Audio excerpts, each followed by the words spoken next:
You're watching the Wrestling NRD Broadcast. Now here's your hosts, Tom, Nick, and Dave. It's you, it's me, it's N.R.D. It's you, it's me, it's N.R.D. Uh-huh. Let's start the show. That is right, ladies and gentlemen. It is you, it is me, it is N, it is D. Happy football season, ladies and gentlemen. Tom's not here. He's holding the crown out, so we're going to talk about football this week. We're going to talk about almost everything except wrestling this week in the Wrestling NRD Broadcast.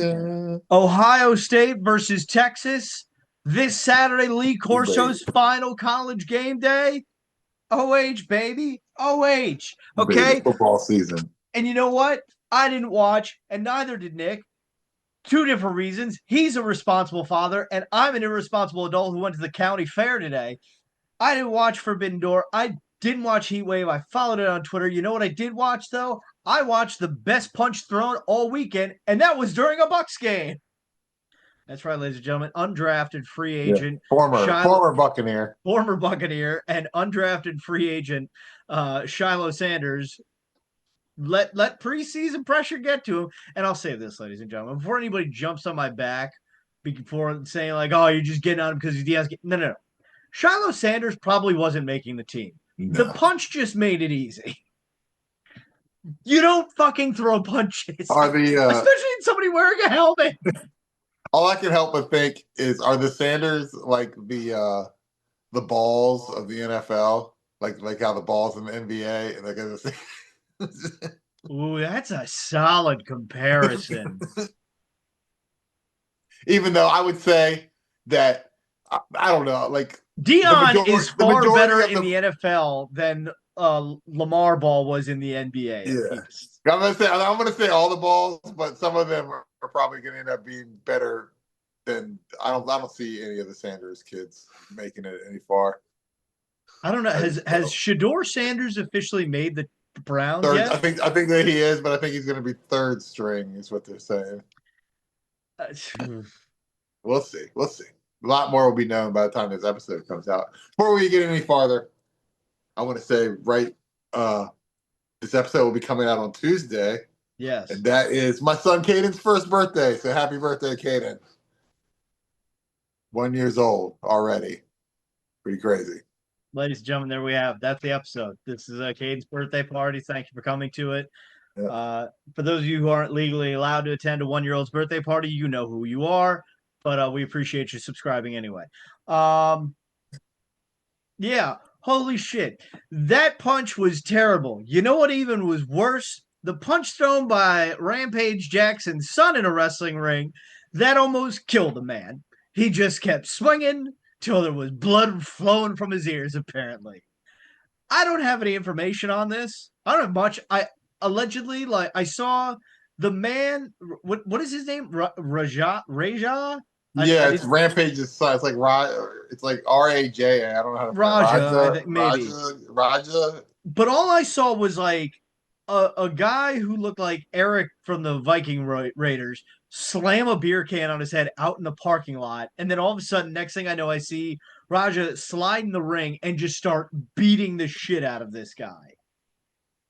I have no idea beyond that. Apparently this was a planned angle, maybe? I guess, but the promoter, I guess, said he was pissed because I guess he didn't like the beer can spot or something. And the promoter told him to get your receipt in the ring. But I don't think this Rampage's son had ever been he's got only UFC training. He's never been trained to be a wrestler. I mean, obviously this is awful. And this guy, I've seen the video. It's really apparently bad.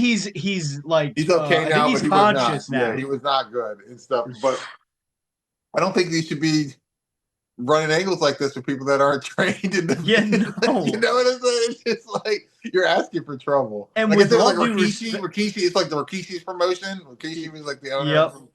The Samoans. And especially you should be running this promotion with people who are trained MMA fighters but don't have any wrestling experience. I'm sure Joe Schmo comedian off the street could have done a better job than this because he's not triggered to just start throwing bombs like he was. I was very disappointed with the reaction time of the other Oh yeah, wrestlers that were like like that on the one record. guy. The And then one like guy that's like who a starts. fraternity. Yeah, the one guy with like the face paint's like, excuse me, sir, can you stop murdering this man? like And then like another dude with like braids comes in, it's like, yo, I and mean, maybe starts. everybody thought that it was like was part of the show. I guess like it was supposed to happen. He was supposed to jump in the ring. It wasn't like he just Yes. jumped up. But I feel like if it was you and me and we did that, we would probably get our ass whooped like real Yeah, they bad. would have been yeeted into the fucking third row. Holy But shit. yeah, I mean, I don't know. We'll see what Oh, happens. But I just think that I don't know. You I got gotta. I got a great question here. So, Nick, you missed it last week. We started asking questions on ChatGPT and who would win in a fight between people. Oh, Um so I'm gonna do I'm gonna ask a big question here. Hold on, if I just need the okay. So again, we could be pronouncing this wrong, but I'm assuming I'm pronouncing it right. Let's see. Who would win in who would win a wrestling match between uh, Raja Jackson and Shiloh Sanders? Oh, this is let's the celebrity boxing. this is all right. Jesse. So it immediately goes, do you want me to answer this as if it's a real athletic wrestling match based on their size, skill set, and background, or a more fantasy pro wrestling style? Yes, fantasy pro wrestling style, of Pro course. wrestling. This is pro wrestling. We need to know what's I don't going need to on. see people actually try to murder one another. No, you can watch that on ESPN. Can you though? Okay. Got it. Pro wrestling style. Here we go, ladies and gentlemen. Let's see what ChatGPT's come up with. It's if it's Raja Jackson versus Shiloh Sanders in a pro wrestling match, here's how it could play out. Shiloh Sanders would lean heavily on his charisma, flash, and swagger, just like his dad Dion. He'd strut trash talk on the mic and play to the crowd. His character would be cocky, flashy, maybe even a bit of a showboating heel. Expect high energy moves, taunting, and lots of theatrics. Raja Jackson, on the other hand, would bring intensity and grit. He'd be the powerhouse in the match, fighting with raw strength and toughness. His character would come off as the no nonsense competitor, the one who's there to wrestle and not just show off. Match storyline. Shiloh dominates early with his cocky antics, frustrating Raja, but Raja turns the tide with big slams and power moves. Shiloh uses trickery, maybe a cheap shot or pulling the tights. Oh, it sounds just like the preseason game to get close to victory. Ultimately, though, the crowd rallies behind Raja's determination. After a big comeback sequence, Raja nails his finisher and gets the win. Winner in a classic pro wrestling booking, Raja Jackson, with Shiloh Sanders Nice. left fuming and claiming he was robbed, setting up a rematch. That's amazing. I mean, Raja So put like a hell of an Alabama slam on the guy or spine buster, it's whatever his move freaking was. Chat But GTP Booker of the Year. We should seriously, make like a whole entire. We should draft like a whole entire promotion of just random people, and then let Chat GTP book the whole entire thing. well, let's because I think Book it out. Book it out to Mania. well, hold on here because I got to Maybe that's how check. they. Maybe that's how they. The WWE production meetings go now. Oh, that's right. We do have a comment. So, ladies and gentlemen, if you want us to simulate your fight via ChatGPT on the broadcast, tell us in the comments who you want to win. I'm going to type it in right now. Nick, what do you feel about the Washington Commanders this Yeah, season? I feel like they're going to be okay. I mean, I don't know. It's hard to when you make it to the final four. It's hard to. I mean, it's like there's only one way to move up, and that's go to the Super Bowl. It's so I'm worried about that, but I think they're going to be fine. A lot of primetime games. Well, let's see. They got to get past the defending champions. They're in their division. I mean, you'll get past the Cowboys. That'll be no problem because Mike Parsons coming to the Tampa Bay Buccaneers for a third round pick. He's already said that he would only play for Dan Quinn.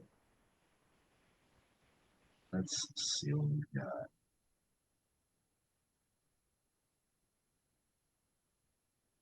All right. So last week's episode, we got a fantasy fight suggestion from our top commenter, Mr. Jonathan Hodap. So we're putting in who would win in a wrestling match between Harold the Puppet and Spaceman George in Oh, a hair versus hair match. oh. Does Spaceman George even have hair? Has that even been confirmed? I don't know. I thought the hat and the hood and all was just like part of his head. Let's see where we go. Okay. Chat GPT, who would win in a wrestling match between Harold the Puppet and Spaceman George in a hair versus hair match? Oh, sorry, ladies and gentlemen. Oh, it's 10:30 on the East Coast, Miami time, of course. I'm tired. But here we go. Oh, that's a classic pro wrestling booking right there. Hair versus hair between Harold the Puppet, the good guy slash commissioner, and Spaceman George, the cosmic wild card, on the Wrestling Nerd broadcast would be absolute chaos. Here's how it could play out. Spaceman George would control most of the match with his bizarre, unpredictable offense, strange strikes, out of this world taunts, maybe even a cosmic theatrics like pretending to draw power from the stars. The crowd would be both entertained and confused. Harold the Puppet, as the fan favorite commissioner, would take a beating but keep rallying back, showing heart and determination. The fans would be chanting for him the whole time. The finish. Just when it looks like Spaceman George is about to hit his big move and secure the win, Harold pulls off a clever counter, maybe even using George's own antics against him, like George is getting tangled in the ropes after a zero gravity move. Harold hits his finisher, scores the 3 count, and the arena goes wild. The aftermath. True to the stipulation, Spaceman George would be forced into the barber's chair. Harold, smiling ear to ear, would snip away while the crowd chants, "Shave that spaceman." George would sell it like the greatest humiliation in the galaxy, swearing revenge. Winner, Amazing. Harold the Puppet, Spaceman George gets shaved bald. Amazing. So, a couple comments. First of all, what did they say at the beginning? It was Spaceman George was the cosmic what? They had a nickname for him, and I love it. It should be on a t-shirt. Uh, he's the cosmic wild card. Cosmic wild card.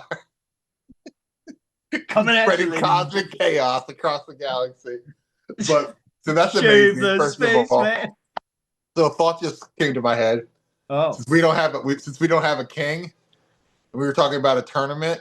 What if we created a tournament of champions for the crown and let Chat GTT book the whole entire thing? see, I can't rig that, so I don't think that's a doable thing. Yeah, you're right. You're right about that. I'm sure you can put a note in it that says. Let's see. Okay. I'm just gonna ask ChatGPT casually, who is the king of the nerds on the Wrestling Nerd broadcast? Let's find out. Who is the king of the nerds on the Wrestling Nerd broadcast? But I love that.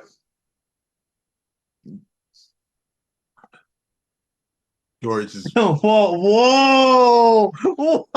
This takes a fucking turn. I scrolled quickly. I'm not even in this. If we're talking, it sounds like a crown jewel storyline for the Wrestling Nerd broadcast. If we're talking about the King of the Nerds, that's the kind of title that wouldn't just go to the strongest wrestler. It would go about who controls the mic, the storylines, and the crowd. Here's how it would play out.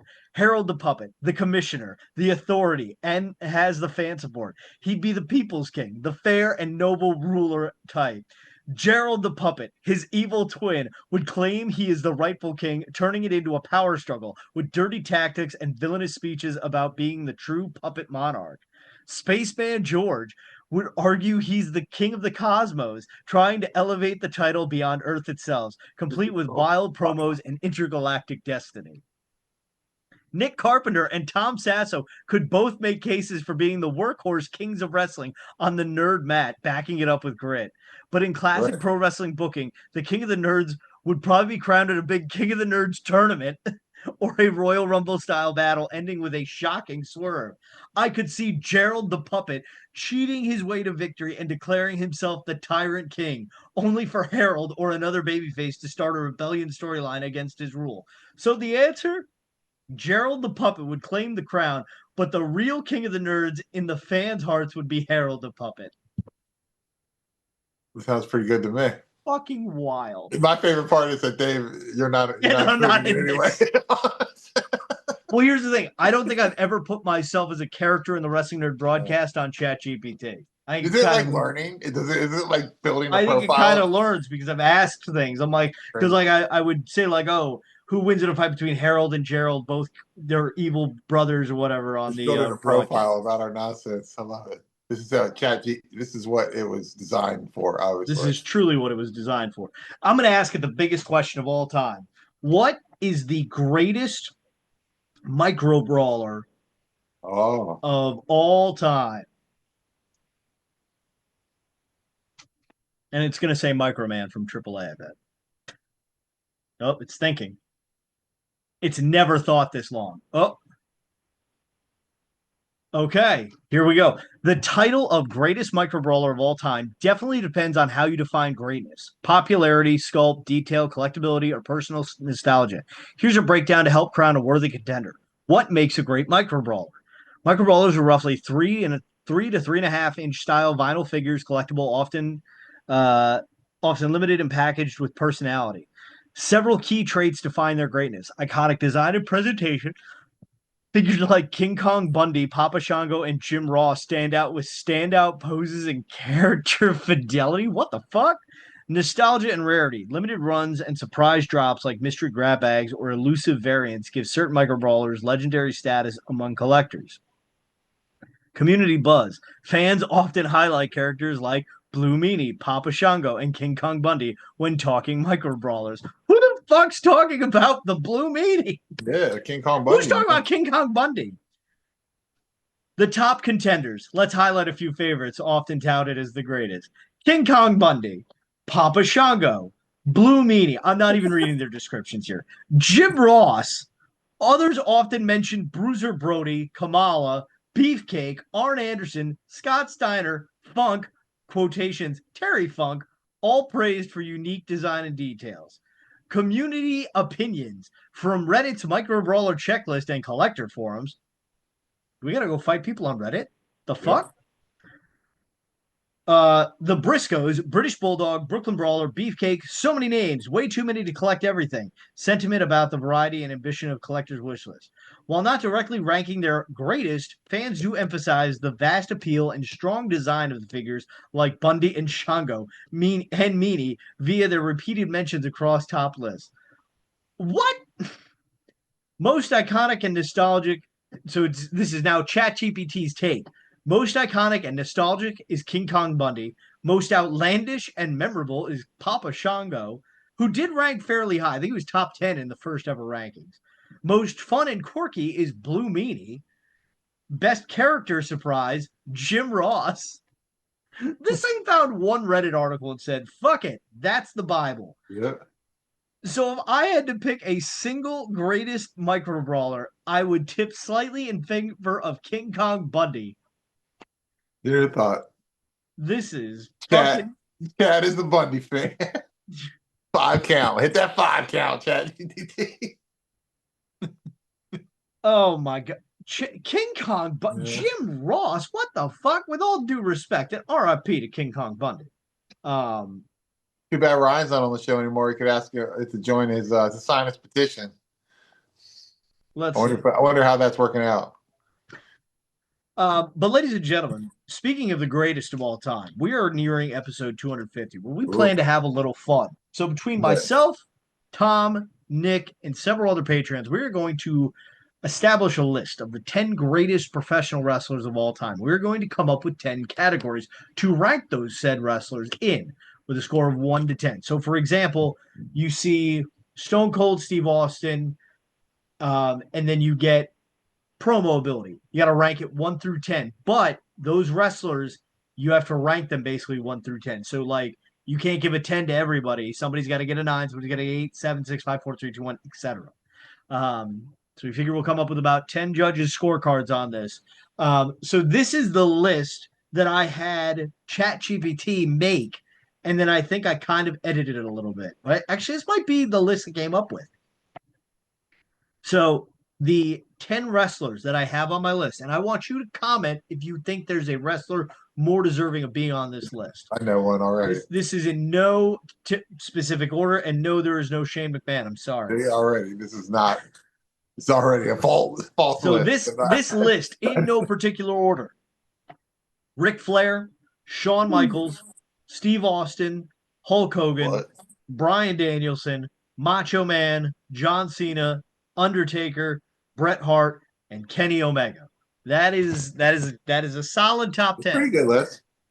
I mean, you can argue here and there, but like it's gonna be tough to figure out the top 10 there. And then I believe this is the 10 categories I came up with to do this judging on. So you've got promo, pop culture crossover, in-ring ability, finishing move, entrance theme, attire, memorable moments, memorable matches, distinct difference there, merchandise, and how likely is a non-fan able to know who they are.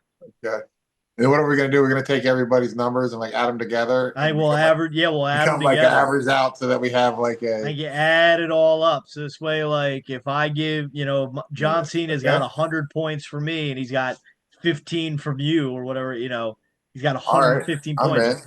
I'm in, and we're gonna include like Patreons to do this and stuff. Yes, we're gonna get Patreons in on this too to give us their cards. Okay. So this would be fun. I like it. So help us celebrate episode 250. It comes up in 9 weeks. Shane McMahon should be on the list somewhere. But if we put Shane McMahon on the list, I would just give him 10s across the board, and it would probably That's why we can't do it. Then literally everybody else would give him 1s because they're haters. So then it wouldn't work out for Shane. So I wanted to open this on last week's episode. This one's got a solid shot at being a top 10 brawler, I think. Chris Van Vliet came in. This thing is sick. It is very nice. Although I think what might stop it from being a 10 all the way. So it's a solid brawler. Grateful. 3 things you're grateful for every day before you go to bed. First brawler in Jordans. The fact they've got the Jordan logo on there. How the fuck they pull that off? They sneak that on. It's on the back for a reason. It's like how the new Cardona's got Chelsea Green on the back on his jacket and stuff. Very true. I'm pretty sure they didn't get WWE's sign off on that. But so the watch, it's a little kind of lot of gray in there where I feel like the shirt should come down more maybe. I know it's tough. It's a little nitpick of a thing.